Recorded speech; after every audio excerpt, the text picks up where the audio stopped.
simanyi ba mukikola kagenderere nti omwaka gwe tulimu 2026 si mwaka nga gwa bulijjo. Omwaka guno gulimu ensonga enkulu, gulimu ensonga ey'okukyusa obukulembeze, gulimu ensonga ey'okuzaayo abakulembeze. Waliwo ebifo ebimu nga bo abantu bagenda nti agwe okoze nnyo vaayo, tokoze bulungi vaayo. Waliwo ebirala bagenda nti agwe okoze bulungi sigalayo. Waliwo n'ebirala bagenda okuleetera ddala abapya. Kitegeeza mu nsi zonna bwe babaawo okukyusa obukulembeze oba akalulu tekuba mwaka gwa bulijjo, security wise obunkenke nammwe mubuwulira, akasannyalaze kabakwatamu. Naye olumu mbu kava mu buteeteekateeka bulungi, tusigaze ennaku ziri 6 ndowooza fandetwa mutuuseewa. Fe ne bagamba nti okulonda kwankya tuli ready. Ne batugamba nti okulonda kukyuseemu kuvudde ku 15 kusembedde eno ffe tuli ready. Fenyinza okugamba naye abantu baffe kati mwe muyina okwetereeza. Ogwo ffe tugukoze tweteeseteese bulungi, buli polling station wena kubeera abasirikale abatakka wansi wa 2. Ompulira ate nga waliwo n'abo abalina ebyokulwanyisa ebyenjawulo nti singa muleeta akavuyo tusobola okubaŋŋanga. Tugenda kuba ne polling constables 2 aba monitoring embeera, tolina kuyisa layini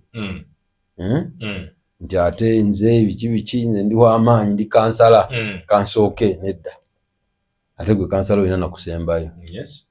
Okujjako tujja kusosowaza nnyo abo abayinako obulemu ku mibiri gyabwe, omuntu mulema, muzibe, abo tujja basoosa.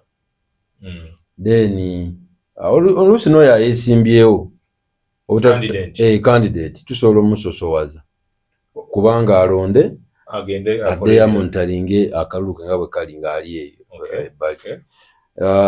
muntu nga wa lubuto ng'omulaba olubuto luzito tasobola kuyimira mu layini nga ggwe mwami afuna kamunguluze ate tuleete obuzibu awo naye ajja kuyisibwawo. Omukadde golaba nti naakootakoota ajje naye akuba akalulu ke. Batuwaddeko ne guidelines aba Electoral Commission kye batuumye nti what you need to do on the polling day. Kiki ky'oteeka okukola? Ekisookera ddala genda wolondera ku lunaku olwo womanyi nti no olina okukola ki? Okulondera. Obukonge bamu babufunye era kyenkakasa ezo ziriga location slips bagenda okulondera. Oweeyo national ID awo nga bakebera. Omala okugiwaayo oba togirina nga tolina kakonge osobola okugenda waawo presiding officer n'akebera mu register. Bamala okukebera mu register n'alaba nti mwami Judy wooli awo ne baconfirminga ekyo nga bakozesa akali akuuma biometric okakasa nti mwami Judy. So balina okukakasa mu nkakasa yonna, si kuyitawo buyisi nti namwe mundaba nedda. Era presiding officer omulimu ogwo ajja kukola bulungi. Era oluvannyuma lw'okulaba ebyo omuntu ajja kukola ki? Ajja kukwata akagunda. Then ne bakugamba bwaba bamaze okuverifyinga presiding officer will scan the ballot paper, ajja kayisa mu kuuma kali okulaba nti katuukiridde. Then olumala ojja kugenda okola ki? Ku bensi niyo olondera ogenda okutiikirira, bakuwadde akantu ko ogende wali otiikinge gwokola ki? Gwoyagala candidate gwoyagala. Era oluvannyuma oweeyo akantu ako muki osule mu box. Bajja kumaakinga ng'omaze okulonda, ekiraga nti olonze. Omanyi waliwo bano abaagala okulonda ekisukka mugumu ganjaga bulonda buna oyo tetugenda muwa waazi. Oyinza okumaliriza nga balangirira n'okulangirira nga toli na banno ng'oli mu kkala ya yellow eri side eri ku prisons. So tukusaba weefuge ku lunaku olwo kubanga ojja kufunya akantu ko, togenda ate kutiikinga obawanikire nti bannaye mulabye nze nonze Judy. Tekyetaagisa. Ntera okulaba nga babikola ba candidate bennyini n'alaga nti ze neros. Tekyetaagisa. Kwa tukimanyi ojja kweronda. Waliwo ateero. Oyinza obuteewagira waliwo atero bigambo bya social media tiyewa kalulu so polling assistant ajja kumarkinga okakasa nti omaze okulonda. Remember that polling stations are open at 7 tujja kugulawo okulonda saawa emu and close at 4 saawa 10 balekerawo kusaawa kati kusaawa 10 ezo omusirikale waffe ajja kudda emabega wa layini nga yasembayo nga tewakyali akola ki akkirizibwa kuyingira era kasaziwera saawa 10 nga toli ku layini naye atali ku layini nga tonatuuka oba tojja kulonda kuba oba leeti kwati nolekawo space obagenda okubalira obululu obwo ng'obudde bukyalaba kubanga waliwo ne space ey'okutambuza obululu okuva ku polling station tubagamba abalonzi mukume obudde temutwekwasa in time and exercise your right to choose your leaders.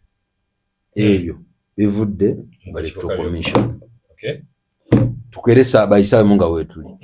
Tetujja kwataddewo dde ebintu byaffe nga n'akaguwa kaasibiddwa dda. Omusirikale waffe waali awo okulaba nga abalambika. Then weziwera saawa 10 omusirikale waffe ajja kudda emabega wa layini. Nga tewali addamu kukola ki? Kuyingira mu layini. Tugende mpola afande twaha. Obuvunaanyizibwa bw'abasirikale bano ababiri ba constable b'oyogedde ku polling station pollingidde obuvunaanyizibwa ki? Obuvunaanyizibwa obusooka kwe kulaba nti waliwo eddembe balondera oba we mulondera oba we tulondera.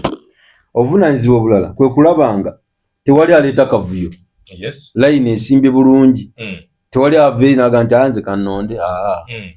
Polling constable alina okulaba nti ono omuntu ono aliko obulemu yalina omu identifyinga n'akasaba Electoral Commission nti omuntu ono asaanidde okuba nti asooka okulonda. Alina obuvunaanyizibwa okututegeeza ffe bakamandazi eno gye tuli oba osiiwe oba mukama we nti embeera etambula bulungi. So kati liiso lyaffe ku lunaku olwo ompulira n'emirimu emirala singa olaba waliwo omuntu gubatomedde awo accident oba olina osobola okuba nga otakkiriza embeera ng'eyo naye nga tusuubira nti bijja tambula bulungi olunaku n'emirimu emirala egiyinza okubeerawo giba giguddewo. Omulimu omulala gw'alina ajja kukwata ng'omenya amateeka. Manyi abantu bano tuba traininze ebbanga si ddene naye si ba bulijjo.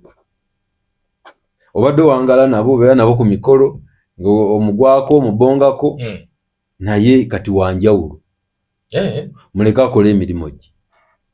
Abamu badde mulwanagana nabeeyo nga gwe ekigo kimukuba kuluno mwamutendesa ekyenjawulo kuluno twamutendesa ekimala ojja kufiira obwerere engumi obadde olowooza awuuba mawokota kati agiwuuba ali mu byakwerinda. So n'olw'ensonga eyo temuli basumbuwa nkimanyi bagenda kukola mu bifo nga si wala nnyo ne babazaala oba bebawangaalira. Kimanye nti bali ku mulimo mubawe respect eyo. Tojja ng'omusaba haaga mpaaga ali mu uniform yaffe tukikkiriza muleke akole emirimu gye. Onoogimuwa haaga ng'amaze emirimu. Bannabyabufuzi temukozesa abaana baffe ensobi nabo twabasomeseza ekimala. Waliwo abamanyi nti oyo aliyo brother wange akavuyo konna akayinza okukolebwa awo ajja kundifendinga naye nyini tujja mukwata tumuggalire kwajja kuba amenya amateeka. So n'olw'ensonga eyo bano be twaleese abasirikale be mwatuwa ne tuba traininga emitwalo 10 mu Uganda yonna baafuluma bulungi era nga abamu nti tulina mukola nabo balina ne uniforms bali mukola ekiraga nti nno bali fit era bali ready okulaba nga bapolisinga akalulu 226. Are they contented n'okukola kwabwe? Because tubirabyeko mu buweereza naddala abo abatali permanent nga baba wakati kibagenda okukola ndoza kicuba bazze okuba ekicuba ne bagenda nga si bamativu mu mulimu era ne bafundikira nga bakoledde kenso nga si bamativu batya mu byonna mugenzo baliko bata tugenda okugenda mu kulonda nga bali contented bamativu nti bagenze kukola era bali contented kuba tukola nabo and you know very well they are going to be paid every month. Bagenda kuba buli omu agenda kuba afuna emitwalo 46 mukenda 46 mukenda. Ezo sente nyingi nnyo era omuntu bwazifuna emyezi 3 abali muto batali bubi. Afande twogereko ku before polling date kubanga waliwo polling date mugitunuulidde nnyo yensonga lwaki era tutunuulidde akaseera before during and after abantu bano akaseera nga tebannalonda akaseera nga balonda n'akaseera nga bamaze okulonda tusooke tutunuulyeko before then tutunuulyeko ne after. Abantu bano nalabye ku guidelines z'akakiiko k'ebyokulonda nga kalina bye kabagambira okukoma okunoonya akalulu.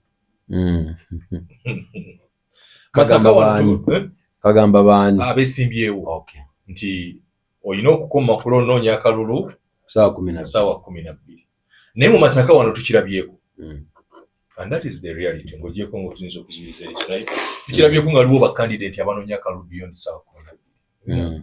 Abo baba bakola nsobi mulinda kyo bakwata oba temubalaba temunnaba ensonga eyo tunabagiraba naye njiwulidde wano kati ng'ogyogerako wano omuntu omu yagiŋŋambyeko eggulo era nengikolako comment we are not aware about that tetukimanyiiko wabula gwakirabye buvunaanyizibwa bwo okukitegeeza Uganda Police buvunaanyizibwa bwo okukitegeeza Electoral Commission buvunaanyizibwa bwo okukitegeeza oyo ali concerned RDC oba waliwo bwe mwagambye nti bo basobola okukola nga abalala bo tebakkirizibwa naye nga waliwo abalala abakkirizibwa okugenda beyond 12. Ekyo tetusobola kukikola kubanga ate obuyinza tetubulina bumenya mu ndagaano ya Electoral Commission.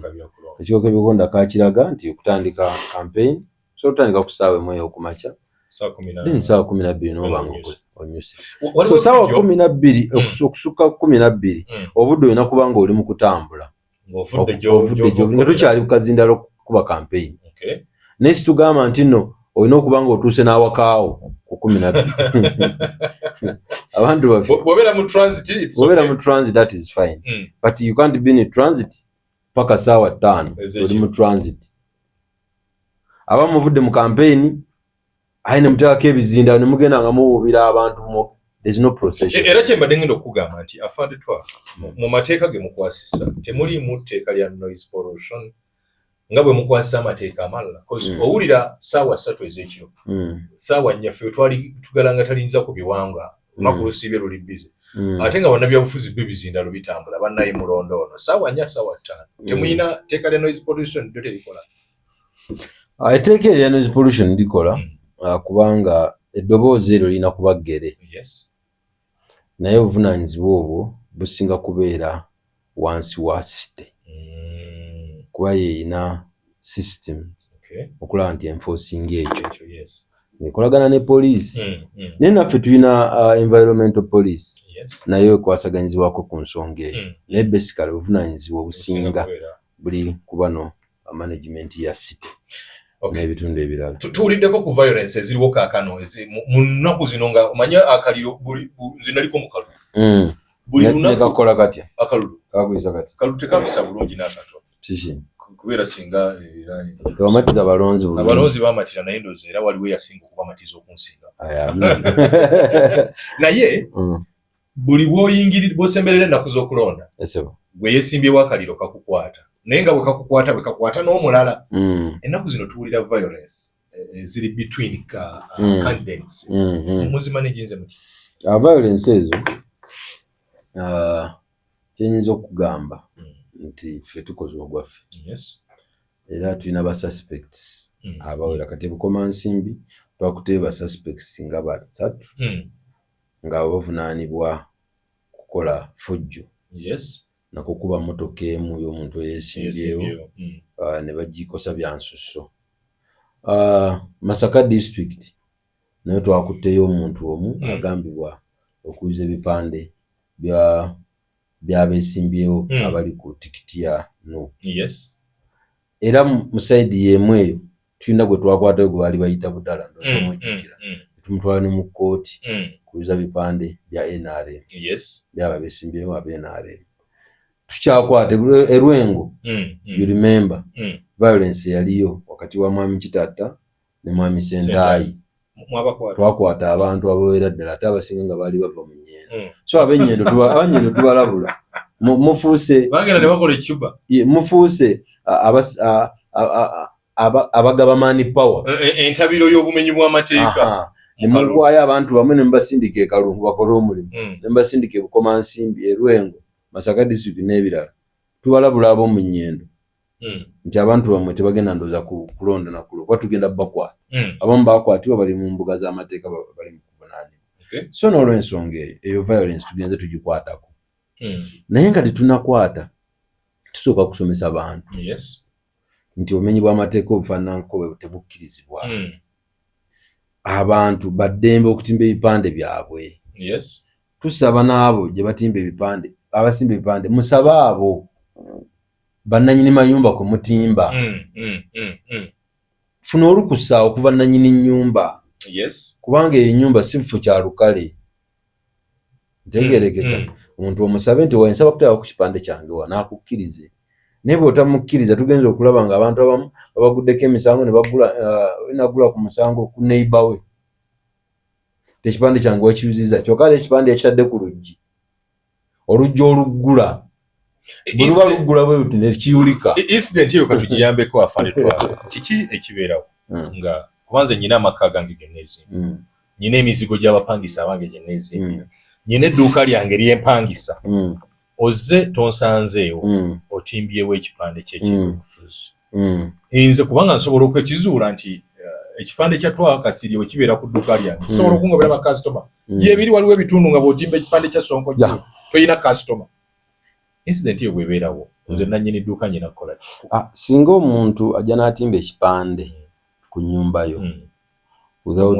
without your notice you can go to the nearby police and open a case against that person of trespassing in your area okusaalimba mu kitundu kyo era poliisi ejja kuyambako okulaba nga egamba omuntu oyo okujja ekipande weyakitimbye kyandibadde kyamakulu omuntu agenda otimba ekipande asabe olukusa eri nannyini nnyumba oyo amukkiriza oba agaane kubanga tulabye nga abantu bazze mu kiro ne batimba ebipande ogenda okukeera ku makya ng'ennyumba yo eriko ebya reedi ebipande emyufu ate ng'ogwo olumu toyagala reedi kyokka nga ate gwe musajja wattu olina muwagizi wa NRM oba oli muwagizi wa DF oba wa DP abamu ne basunguwala ne bakola ki ne babiyuza naye nga ekikola eky'okuyuza situkikkiriza era bw'okiyuza tukukyajinga ekiri ku nnyumba yo kyagenzewo ng'oliwo tewandikkiriza abo bakola ki abakitimbako so abo tugenze tubakwata era tugenze tubajjamu mu community naye ffe kye tusaba abantu baffe gye muli kwe kulaba nga bye tukola byonna bibeera mu mateeka abantu bakakasi byogenda obbakole nenze waliwo bendaba najja campaign yonna obudde bwonna n'abeera ku Jude n'akuba Jude muwanvu Jude eyo teyasoma lwaki towa abantu manifesito yo ku biki byogenda obbakolera oba oyagala kukyusa ku bukulembeze obuliwo mu kitundu kyo kakasa abantu kyogenda obbakolera basinzire ku ekyo bakole ki twesiwale okusiga obukyayi nga tuyita mu byobufuzi okusiga obukyayi ennimi abantu nga basosola nti ate bano ba kibiina bwekiti bano ba tribe bweti ebyo ebintu sibisaana mu nsi yaffe bituzza n'amabega kye tusaba abantu baffe bagezeeko okulaba nga bakitereeza so ffe tuli bwetegefu okulaba nga tubayisa mu elections ne after elections of course twatandika before during and after gw'obuvunaanyizibwabo kugenda we balondera kulonda olumala okulonda genda olinde ekinaava mu kulonda kirungi muyinawo ne ba agents bammwe ba agents bo tobeesiga bw'agamba nti togenda kuvaawo bw'oba weesiga agenti wo vaawo agenti wo akola omuki omulimu ogw'akalabaalaba conclusion yabadde etya afanitwako zimanyi kati mwamaze dofuna guidelines babaavu babawadde ddala guidelines tetugendera ku abaavu tugendera ku gundi nga bweri anti kyengamba oyina commander sebo agenda okomandinga nawe oyina gwogenda okomandinga naye what is your conclusion tugendera kuteeka ekadde erifuga akakiiko k'ebyokulonda oba tugendera ku orders empya kubanga waliwo etteeka erigamba nti omuntu singa aba amaze okulonda mu kaseera ak'okubala akalulu waddembe okubeera meters 8 is it 8 to meters 8 okuva we balondedde oba we balira obululu ne tulinawo ne order egamba nti gwe bw'omala okulonda akalulu gandisiri kakati ebibiri ebyo kiriwa kiri fayino tulonde bwe tutuuka tukomewo oyinza obutagenda kwebaka naye n'ovaawo lwa nsonga sitwagala kavuyo kyetwagala ke kavuyo mu kifo we balondera akavuyo ne fujjo okumenya amateeka baire ekyo ekiri mabega w'ekyo kula abantu tebalonde bakole ki baveewo kirungi mulina abantu abakiikiridde naye bw'obanga abantu butobeesiga abakukiikiri gwe beerawo tokola fujjo gwe beerawo gwayesimbyewo ssebo olabe polling station zonna eziri mu Greater Masaka gye weesimbye sigambo ne yeesimbyewo ng'amaze munnayuganda alonda weesegemu abalala nabo balonde babeere nga tetutataganyizibwa obuvunaanyizibwa bwo nga munnayuganda kulonda kyekikulu ekyokubiri kukakasa nti woolondedde waliwo emirembe nga egisobozesa omulala okulonda egisobozesa owa poliisi okukola obuvunaanyizibwa bwe egisobozesa obwakakiiko k'ebyokulonda okukola obuvunaanyizibwa bwe kubanga buli omu alina eddembe erironda buli omu alina eddembe erimanya ate abantu baffe beesiga ebitongole ebikuuma ddembe fe we tuli okulaba nga tewaliiwo violence so bwe tukuadvisinga ne tukuwa amagezi oveewo odde awaka tuba tukuwadde endowooza entuufu tife weetuli ne ba agents bo weebali so kati bwe kyemuba mukola mwekakase ba agents bammwe nti batuufu bwe mwafunye oli ku radio y'omuntu wa Bijjo Radio Buddu program twezimbe ze Sonko Jude ndina afande twa Kasirye yayogerera poliisi mu bendo lino tuli mu kweteekerateekera kulonda kasooke nkuobubaka buno ng'omuzadde ali eyo ng'onoonya essomero w'ogenda okusomeseza omwana wo yeyagale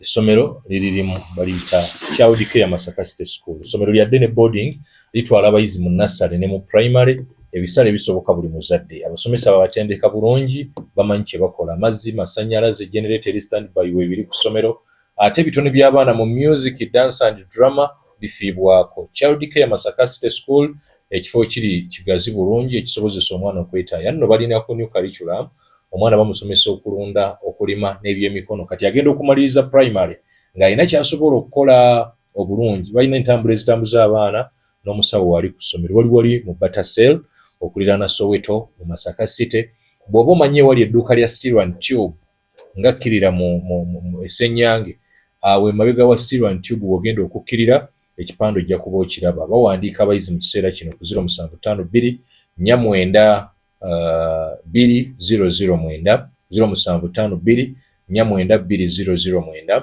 ne 0785 019 252 ojja kuba omanya ebisingawo ku Masaka Child Care Masaka City School bakugamba empowering generations njagala kuwummulamuko bwe tukomawo tugenda kwogerako ku teekateeka eriwo after elections ebyokubanga tetuboyirawe abo mulowooza tugenda kukoma okulonda 15 nedda tukyalondera ddala kubanga bwe tumala president n'ababaka ba parliament tuyinayo abasentebe ba district tuyinayo bakansala tuyinayo bameeya tukyalondera ddala mu mbeera eyo katuvaawo kazi gye tweyongere